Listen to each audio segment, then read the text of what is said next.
ஏன் பிங்கி ஒரு மாதிரியா இருக்க? எனக்கு ஒரே குழப்பமா இருக்குமா. அப்படி என்ன குழப்பம்? இல்லம்மா, ஈவினிங் ஸ்நாக்ஸுக்கு வாழைக்காய் பஜ்ஜி கேட்கலாமா இல்ல மிளகா பஜ்ஜி கேட்கலாமான்னு குழப்பமா இருக்குது. அம்மா, குளிக்கும்போது யூஸ் பண்ணுவாங்களே லூப்பா, அது வாங்கி கொடுங்கம்மா. அதெல்லாம் ஒழுங்கா குளிக்கிறவங்களுக்கு, அது எதுக்கு உனக்கு? நான் மட்டும் குளிக்கிறக்கா கேட்டேன். பாக்கறதுக்கு நல்லா சாஃப்டா இருக்குது, தலைக்கு வச்சு தூங்கலான்னு தான் கேட்டேன். பிங்கி லஞ்சுக்கு கீரை வச்சிருக்க. ஸ்கூல்ல இருந்து வீட்டுக்கு வரும்போது டிஃபன் பாக்ஸ் காலியா இருக்கணும்னு வச்சுக்கோ. அம்மா, நான் கீரையை சாப்பிடணுமா இல்ல டிஃபன் பாக்ஸை காலி பண்ணி வச்சிருவா? எதையும் தெளிவா சொல்லிருங்க, நீ போட்டு குழப்ப கூடாது என்ன.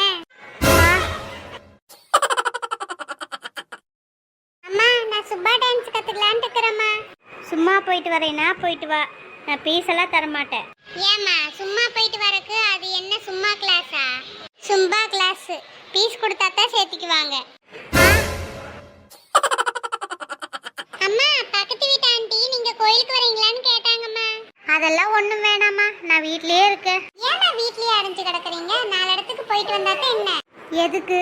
நான் 4 இடத்துக்கு போயிட்டு வரக்குள்ள வீட்டை 4 இடத்த டேமேஜ் பண்றக்கா. என்னம்மா, இன்னும் ஸ்கூல் சாக்ஸ் என்ன துவைக்காம வச்சிருக்கீங்க? இப்படி பண்ணா நான் எதையும் போட்டு போவேன். ஸ்கூல் சாக்ஸ் எப்ப காலைல போட்ட? நேத்து காலையில. எப்ப கழட்டி போட்ட? இன்னைக்கு காலையில. அப்புறம் எப்படி உன் காலோட சேர்த்து சாக்ஸ் துவைக்க சொல்றியா? அட போங்கம்மா, இப்படித்தான் ஏதாவது ஒன்று சொல்லி சமாளிச்சிரீங்க. இப்ப நான் என்ன பண்றது? இப்ப மட்டும் எதுக்கு கழட்டி போடுற? அப்படியே போட்டு போக வேண்டியதானே. சூப்பர்மா, நல்ல ஐடியா கொடுத்தீங்க.